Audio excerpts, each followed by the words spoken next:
Everybody, it's Monday night, February 12th. Let's talk some basketball algorithms, some sports betting philosophy. I'm happy to report that I really kind of know what I'm talking about when it comes to certain algorithms recently. And also in general, it's good to focus on sports that have a lot of point scoring, in my opinion. The more points that are scored in a game and a longer, more back and forth possession of time in a sport, the better the chance that the team that's supposed to win, that is empirically better, actually does have the time to win.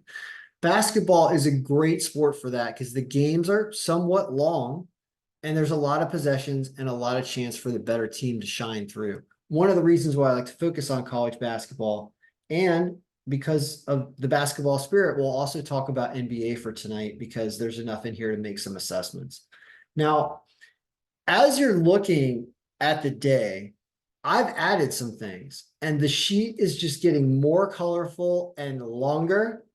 Leon is getting larger. Yes, the file is getting wider and there's more things to look at. And I apologize for crowding the view and giving you so much more to look at, but there's a reason why it's here. I'm systematically going through the file and figuring out anytime we lose a game where we shouldn't lose a game. Meaning you're not supposed to lose games that have big margins over 20%, and you're especially not supposed to lose home games. So I looked historically at, when we do sporadically miss one of those games, I try to look into it, be like, what happened? What happened? And what I found was that things like North Florida have been losing when they shouldn't. And they're on some type of bad streak.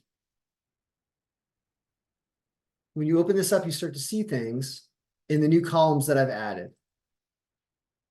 You see that when we lose a game, and losing that North Florida game is represented by the win-loss here. So much going on in the file. I know it's a lot to look at, but bear with me because it's going to help you understand as I go through the games for today, what I'm looking at and why it's there. So you see that, of our home teams, like I'm talking about, we're going to stick to only home teams today because that is a rule now.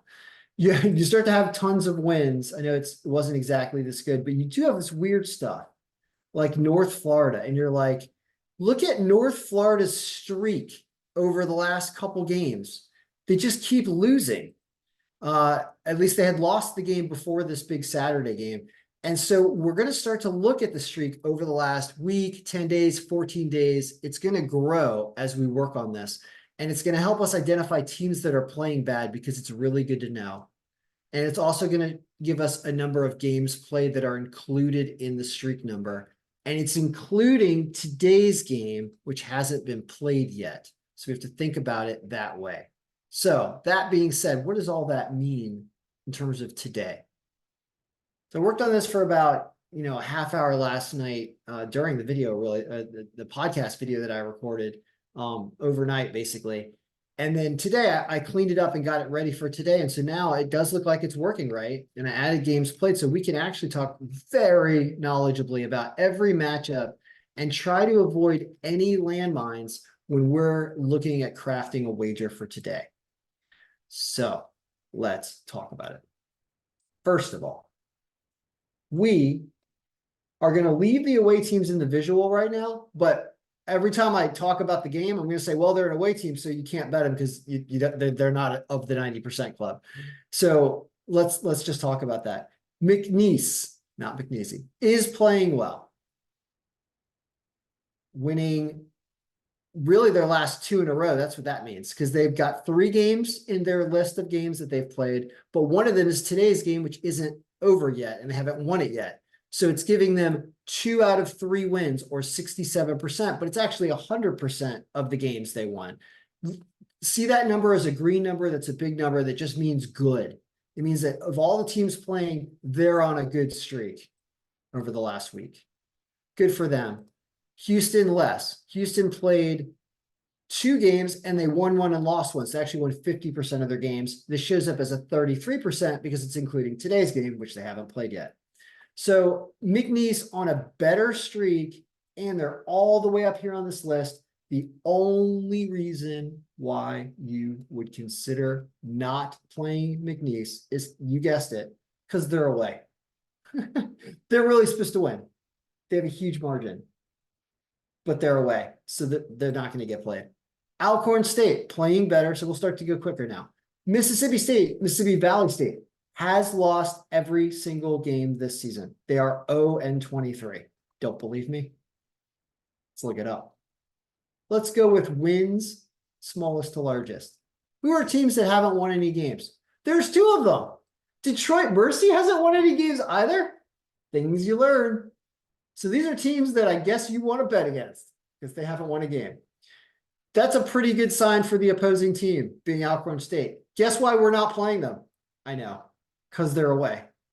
That's the world we live in. We don't play away teams. But you could. They're probably going to win.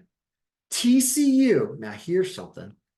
TCU lost their last game, apparently, of this one game they played, plus today's game equals 2. They lost their game. West Virginia lost a game as well. I believe it was I can't remember who they played, but it had the other team. It was good. So TCU is not on a good streak. They played a tougher team, but this is one that's a home team. They're supposed to win. They're also minus 900. I'm laughing. Minus 899. That's I hope RotoWire messing with me because they said it's got to be better than minus 900. That's the funniest thing ever. But so the only reason not to play it is that they lost their last game. Is that enough of a reason? What kind of team is TCU? What's their power? TCU is a powerful team at a 70%. So they are a good team. They just had a rough matchup in the last game they played and probably lost a tough game. They're healthy. They're probably going to win this game because they're part of the 90% club. That's a horrible line. Horrible line. I will just say that. So you're supposed to take them though, but it's a horrible line. Lamar playing better than Incarnate Word. Minus 215 sounds great. What's the problem? They're away. So they may or may not win. It's above 20%. You can consider taking these teams, all of them, even the away ones. But keep in mind, if you lose a game, the answer will be because they were away. It's tough for away teams to win. There's just huge bumps that are involved with home teams. So it's really TCU at this miserable line so far. It's looking bad, right? Grambling, playing better, ding, ding, ding, at home against Alabama A&M. That's a bad line, but I've seen worse. It's worse than we want it to be. We want it to be minus 336. It's minus 425, but it's playable. It's almost at 20% margin, 18.6. And they're home and their streak is good. They've won probably their last 2 games. That's exactly right. And Alabama A&M went 1-1 in their last 2 games. That's what's resulting in this. This is a better pick than TCU because TCU is on a mini losing streak and the line is miserable. So you're like, do I really want to lose my parlay on a minus 900 pick that lost their last game? You can probably skip over TCU, even though you're probably supposed to take it. It's a tough call because the line's so bad. But Grambling's not a tough call. You're supposed to put that on the parlay. Towson against Elon at home. Once again, a minus 800. Towson losing their last game also. This falls into basically the same idea of what's happening with the TCU game. And I would say you skip it because the line's too awful. Right? And they lost their last game. Like if it was minus 400 or something, I'd probably take it. It's a 16% margin, but I'm going to skip it and just say Grambling so far. Texas A&M Corpus Christi lost their last game. Nicholls State is 1-1 in their last 2. Nicholls State is a little injured. This line's not bad. Problem, Texas is away. So once again, you got to skip over it because it's away, but it's not really that bad of a pick. Maybe on a straight bet at a margin here. But away teams will get bumped out by a 15% margin or less frequently. So it's kind of, you ignore it. Southern, here's a team that's won its last 2 games against Alabama State. Boy, find yourselves betting against the state of Alabama tonight is what's happening. Southern at home, only minus 190, margin 11%. Because they're home, I wish this margin was higher, but it's playable. on a night like tonight where there just isn't a lot in that line. I've seen worse lines for an 11% home margin team. I don't quite know why Alabama State is even, why this isn't like minus 300 or something. We think the line should be about minus 234. So maybe it's about there. Southern's been playing a little bit better lately. So you're going off that. And that's why I want to include them, because the streak number is pointing in the direction of positivity. So Southern and Grambling so far, right? What's next? Prairie View on the road. Pretty great line, but only a 9% margin. They're on the road. You got to skip it because they're on the road. Kansas. Here's one where you might consider doing something with Texas Tech here. Look at this massive injury number with Kansas. Kansas is also away, which means you want Texas Tech because they are at home if you could ever play them. The margin was only 8% anyway before the injuries are taken into account in this game. While Kansas' strength of schedule is better, Texas Tech, it's too bad this isn't more than 3.5 points. The odds makers kind of understand that the Kansas injuries are apparently huge. What are those injuries? Not our Kansas Little Rock, but Kansas, this one. It's 25% of a game time decision guy, but there's also significant out people. Whoever's out is significant player. Kevin McCullough, I recognize that name. McCullough's actually out, and then DeJuan Harris has an ankle, maybe, so he maybe plays, but this is a huge part of this. Big, huge part of this. That screams do something with Texas Tech, right? Actually, Texas Tech is a favorite because odds makers have already figured this out. Sorry, you got to take minus points. No, it's tough. You have to plan on Kansas not producing. No, actually, it's too tough. Sorry, Texas is a favorite because they're on the other side of this. It's tough. Can't really play it because while the injuries will be impactful, it's too tough. Arkansas Pine Bluff. Now, this is one I am super happy that I have the streaks built into this version because I can speak more knowledgeably about this team. They have lost their last 2 games. While they're at home against Jackson State is 1-1 in their last 2. The margin's actually not that big at 7%. You can see why it's an underdog line. Normally, I would be being like, wow, we have a home underdog on our list today. Wow, that's great. Without knowing that something's wrong and this team's been losing the last few games. So if streaks matter, which I do believe they do, I think that streaks take into account intangible factors that you're not catching in the numbers that does have a recency bias to it. But there's something about like when a team's feeling good or when a team's feeling sick and down, like things seem to happen more in streaks. You don't usually just bust out of a game when you get destroyed the 2 or 3 games before and win in a close game. Usually things are tough for you because the ball isn't dropping. So it makes me stay away from Arkansas. I'm like, I don't want to put money on a team that is playing poorly and was barely supposed to win anyway, even though they're at home. So skip it. What about Duke? Duke playing well. Wake Forest also playing well. Minus 310. That's a bummer because you got Duke home money on this. That's going to be a really good game. I would actually want to talk about like an over under in a game like this. So it does say Duke though. And I mean, the margins down here at 6%, it's 2 good teams. It's a high scoring game. That's what I was saying. Look at this. 162 points projected, and the algorithm is 7 points higher than the odds makers, which look at how high this number is. There's only 1 or 2 games that are higher than this number anyway for the day. So we do have this game as the highest scoring game of the day. I will say that because the minus 310 is so bad, on a round robin, I probably would take the over in this game. That there's a lot of scoring. Whenever the algorithm kicks out a game that has the highest projected number of points for the day at 162, we want to trust it. We want to say, all right, well, it's predicting the most points in that game. Like you should probably bet the over if this projection is higher than the over listed. So we're going to do that here. It was between that or taking Duke to win. Duke probably fights this out and wins this game, but there's going to be some scoring. So you may as well go with the over there. And I think I will. New Orleans is playing well. Northwestern's not, but New Orleans is away. Bummer. And they're also, you have a lot of not very good teams down here at the bottom, which makes me understand that you probably don't want to touch any of this. Yeah, no, these are all too close and you're not going to win these consistently. We're going to stop at the over at Duke.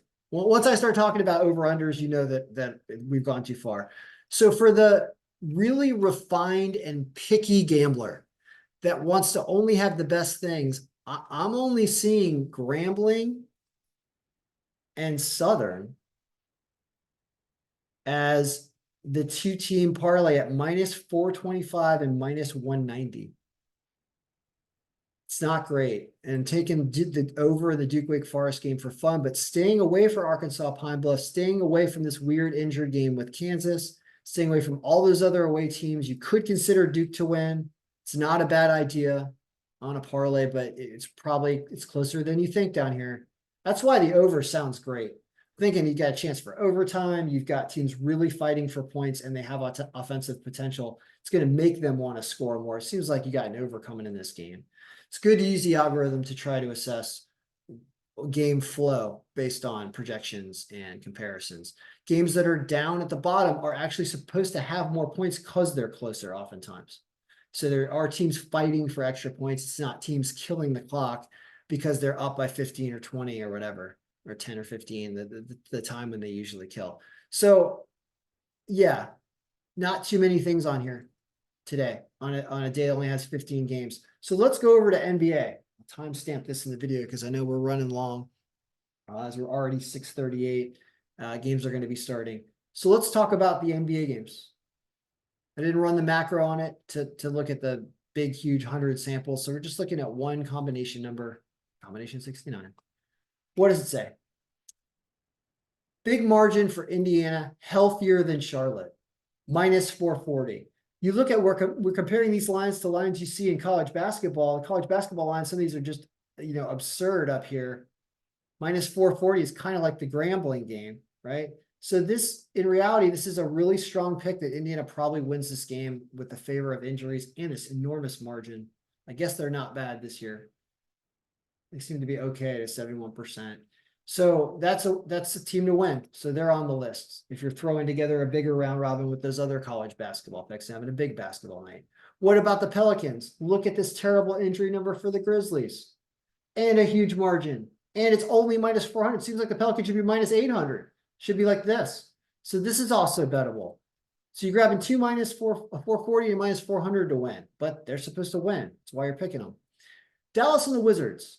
Notice that the Mavericks are more injured than the Wizards, and this line is worse. So while the margin's big, I would almost tell you to go for it because they're going against the Wizards. If there's going to be a night with an upset or some problems, it's going to be a night when the Mavericks are somewhat more injured than they should be. They're below 90%. We could see what those injuries are on the Mavericks if we want to. It's a lot of game time decision. Doncic, what if one of these guys actually out? Kyrie 30, everyone's like sort of suffering with a nose, thumb, and toe doctor, right? So it's just a reason to stay away from this because the line's bad anyway. So it's just these two are skipping over the Mavericks. Raptors, healthier than the Spurs. Can they beat Wembanyama up in Canada? Minus 238, really not bad, given its 12% margin. And they're healthier. You kind of have to say yes to that. You're in NBA zone. You don't have to wait for a 20% margin in NBA. Those actually don't come along as much as you'd think they would. If there's 3 today, but that's not all that normal. It's more in the 10% range. This is playable. So it's these 3 so far. Pacers, Pelicans, Raptors.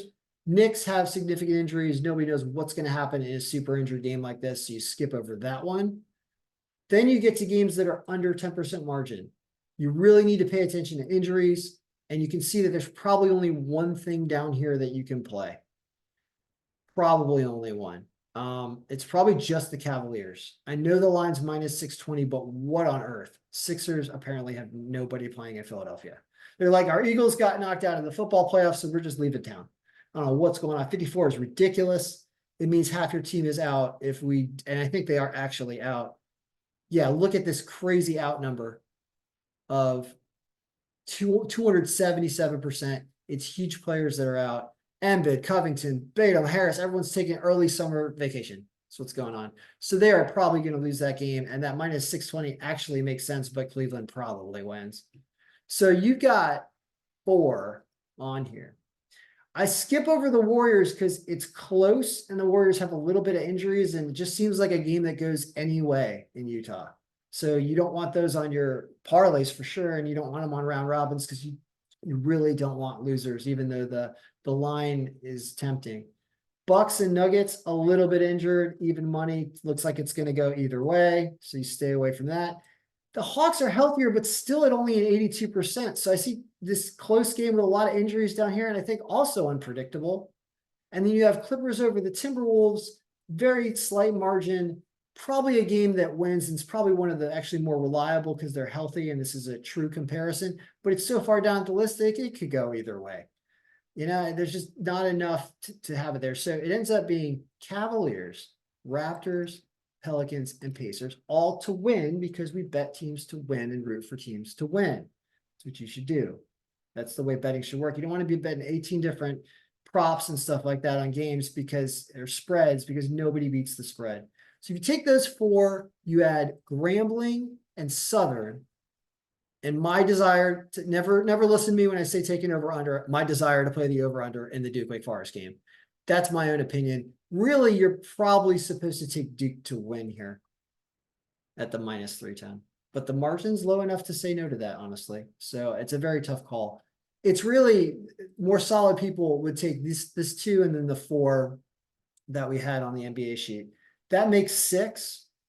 And while lines are pretty bad, putting those 6 on a parlay is gonna pay a little bit. Probably like 3-1. You get a 400 to 440, a 238, a 620, a 425, and a minus 190. That probably pays about 3-1 on a parlay, 3.5 to 1, something like that. And if you do a round robin, you take the 5s out of the 6s because you got to hit at least 5 out of 6. And if you do hit 5, you'll get enough of your money back that it won't be a huge hit on whatever your wager was. So those are the 5 or 6. That's why I want to throw Duke in there and over. I also want to watch this game. And let me tell you that wanting to do something and then making a bet around wanting to watch a game is a wrong reason to make a bet. So really, you're supposed to skip this game if you're a measured gambler that doesn't bet just because you want. Hey, well, want to watch the game, then watch the game. Like I can watch the game and maybe live bet the game or something like that. But I know that's a long video, but this is the extent to which we can really dig through this and dodge landmines because you know, like Pine Bluff's probably going to lose. You know that maybe Towson's on a bad run and blows the game to Elon, and just to see that they haven't been winning and just be like, all right, well, that's a reason, stay away from this. You're going to hit better things. So we took this, dodged it, and really you can take Duke, right? They're playing well. Think about what you're doing here. You're taking all teams that are playing better than their opponent when it's these 3. I'm tempted to put Duke on the money line just because. If this line was any better than minus 310, it makes sense to basically wait and live bet this game and hope that they fall behind in the first half of the game and then come in and bet them at a better line than minus 310. This line is just not good enough, but things are close. All right. Good luck, everybody, here on this Monday night. And may all your picks be winning. And the 6, I guess, that I named of Grambling, Southern, the Pacers, the Pelicans, the Raptors, and the Cavaliers, all to win tonight. All right. Good luck. May all those picks be winning.